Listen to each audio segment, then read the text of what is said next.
बिस्मिल्लाहिर्रहमानिर्रहीम। मेरा नाम डॉक्टर फ़याज़ अहमद है। आज मैं आप लोगों को डिस्कस करूंगा नी ऑस्टियोआर्थराइटिस या घुटने का पुराना दर्द।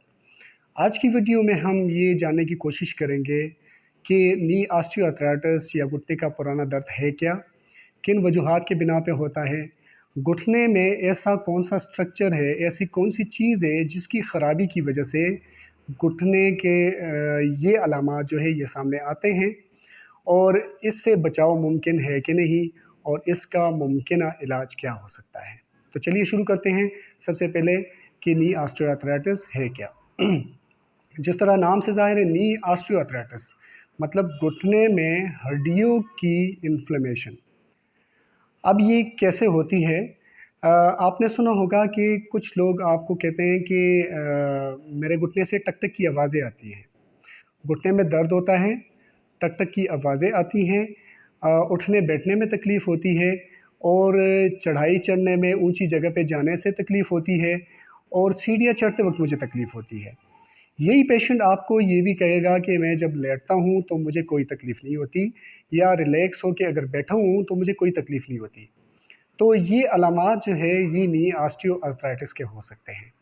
अब इसके साथ एडिशन में अगर किसी का वज़न बहुत ज़्यादा हो और उसके साथ ये अलामात हो तो ये भी ज़ाहिर करता है।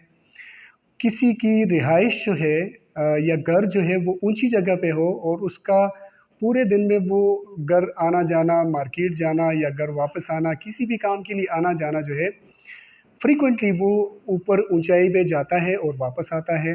तो ये भी ज़ाहिर कर रहा है कि हो सकता है कि ये अलामात नी ऑस्टियोआर्थराइटिस की वजह से हो। और अगर सीढ़ियाँ, ऑफिस में कोई बंदा काम कर रहा है और सीढ़ियाँ बहुत ज़्यादा चढ़ना उतरना हो तो ये भी ज़ाहिर कर रहा है नी ऑस्टियोआर्थराइटिस। और इसके साथ साथ ये ज़हन में रखिएगा कि वज़न ज़्यादा हो तो हो सकता है कि नी ऑस्टियोआर्थराइटिस हो। अब इस तरह के पेशेंट जो है वो जब लेटा हुआ होगा तो उसको कोई भी सिम्टम नहीं आएंगी, लेकिन जब वो चलेगा, घुटने को बेंड करेगा, ज़मीन पे बैठेगा, तो तभी उसको ये सिम्टम्स आएंगे। तो इसको हम कह सकते हैं कि नी ऑस्टियोआर्थराइटिस। और एक चीज़ मैं बताना भूल गया कि उम्र जो है वो 40 साल से ज़्यादा हो और उनमें ये अलामात हो और कोई भी एक्सीडेंट या गिरने की हिस्ट्री ना हो, वो ये नहीं बताएगा कि मैं कुछ दिन पहले गिरा था तो उसके बाद ये होगा, ये हुआ है मेरे साथ। अगर कुछ दिन पहले गिरा है, उसके बाद ये अलामात सामने आई है, तो हो सकता है कोई और इंजरी वगैरह हो उसको। लेकिन अगर गिरने की कोई हिस्ट्री नहीं है, वज़न ज़्यादा है, चढ़ाई चढ़ना उतरना, सीढ़ियाँ चढ़ना उतरना और जो सिम्पटम्स, जो अलामात मैंने बताई है वो हो, तो ये ज़ाहिर करता है कि इस बंदे को नी ऑस्टियोआर्थराइटिस है।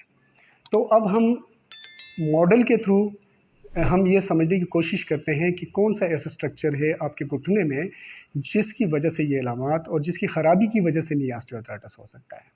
तो ये मॉडल है, इसको समझने की कोशिश करते हैं। सबसे पहले इसके स्ट्रक्चर को, इसकी बनावट को समझने की कोशिश करते हैं। घुटना दो बड़ी हड्डियों के ऊपर मुश्तमिल है। एक ये वाली हड्डी जिसको फीमर बोलते हैं और एक ये वाली हड्डी जिसको टिबिया बोलते हैं। इन दोनों के साथ दो और छोटी हड्डियां होती हैं, जो एक ये फ्रंट पे है जिसको नी कैप बोलते हैं, ये फ्रंट पे नी कैप या पेटेला, और एक ये साइड पे है जो कि फेबुला है। ये दोनों हड्डियां नी के सपोर्ट में होती हैं।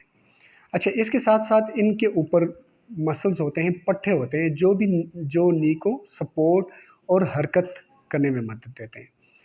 और एक और स्ट्रक्चर आपको नज़र आ रहा होगा, ये वाला, ठीक है, ये जो ग्रे कलर का है, या ये अंदर आपको नज़र आ रहा होगा, ये देखें, ये ग्रे कलर या लाइट ब्लू कलर में है, इसको बोलते हैं मेनिस्काई। ठीक है, ये मेनिस्काई जो है ये कुशन प्रोवाइड कर रहा है। मतलब जब इस पे वेट पड़ता है तो ये सॉफ्ट कुशन प्रोवाइड करता है, शॉक एब्जॉर्बर कैपेसिटी भी इसमें होती है। इसका बेसिक फंक्शन जो है वो स्मूथ मूवमेंट प्रोवाइड करना है।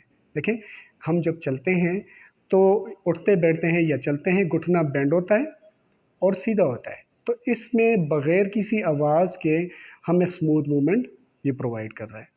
नी ऑस्टियोआर्थराइटिस बेसिकली इसी स्ट्रक्चर के ख़त्म हो जाने को कहते हैं। मतलब ये जो नरम हड्डी है, ये कार्टिलेज या मेनिस्काई जो है, घुटने में ख़त्म हो जाए और हड्डी जो है वो एक्सपोज हो जाए। मतलब हड्डी के ऊपर जो कवरिंग है, जो स्मूथ मूवमेंट हम कर रहे हैं, वो स्मूथ मूवमेंट नहीं होगी। अब यो जो कार्टिलेज है, जो मेनिस्काई है, ये स्मूथ मूवमेंट प्रोवाइड करता है। मतलब जब भी हम चलते हैं तो स्मूथ मूवमेंट प्रोवाइड कर रहा है। फ्रिक्शन को रिड्यूस करता है। फ्रिक्शन मीन जो बोन के दरमियान दो बोन आपस में टकराते हैं, जो फ्रिक्शन होती है उस फ्रिक्शन को ये कम करता है और हमें स्मूथ मूवमेंट प्रोवाइड कर रहा है। अब जब ये हड्डी ख़त्म हो जाए, ये नरम हड्डी कार्टिलेज मेनिस्काई ख़त्म हो जाए किसी भी वजह से, तो फिर क्या होगा, ये वाली हड्डी इस वाली हड्डी के साथ टकराएगी वज़न की वजह से, और चलने फिरने की वजह से आपस में टकराएगी तो टक टक की आवाज़ें और दर्द आना शुरू हो जाएगा। और इसके साथ साथ पट्टों की कमज़ोरी की वजह से कंप्रेसिव फोर्सेस भी बहुत ज़्यादा लगेंगी।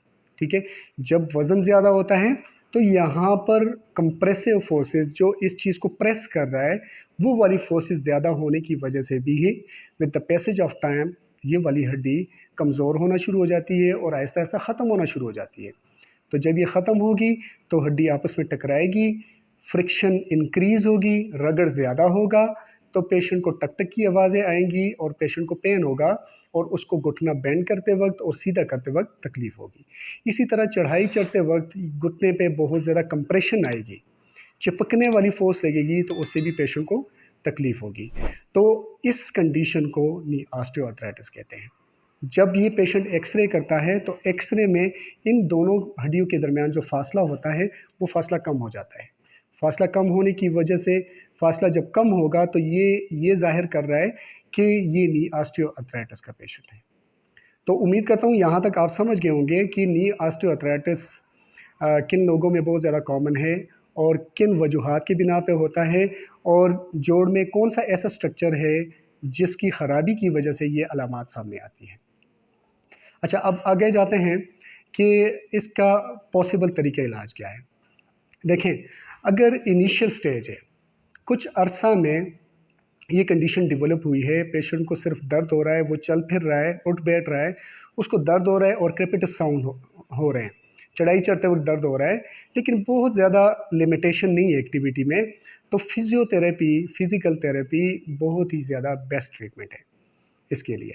और उसके अलावा अगर कंडीशन एग्रीवेट कर जाए, बहुत ज़्यादा हो जाए, एक्टिविटी लिमिटेशन आ जाए, घुटना बेंड पूरा ना हो रहा हो और बहुत ही ज़्यादा क्रेपिटस साउंड और थोड़ा सा चलने के बाद दर्द शुरू हो जाए और पेशेंट अपने घुटने को मुकम्मल बेंड ना कर पा रहा हो, तो फिर ये इंडिकेशन है कि ये कंडीशन बहुत ज़्यादा एडवांस लेवल तक पहुंच गई है। अब इस पेशेंट में सर्जरी इंटरवेंशन जो है, सर्जिकल इंटरवेंशन जो है वो ज़रूरी है। अब सर्जिकल इंटरवेंशन में क्या करते हैं कि घुटने को वो रिप्लेस कर देते हैं, मतलब कि यहाँ से काट दिया, यहाँ से काट दिया, एक आर्टिफिशियल घुटना यहाँ पे लगा देते हैं जो कि आपके फंक्शन को इम्प्रूव कर देता है। लेकिन अगर इनिशियल स्टेजेस है ग्रेड 1, ग्रेड 2 और किसी हद में ग्रेड 3 भी जो है, उसमें भी फिजियोथेरेपी मैनेजमेंट जो है वो बहुत ज़्यादा फ्रूटफुल है।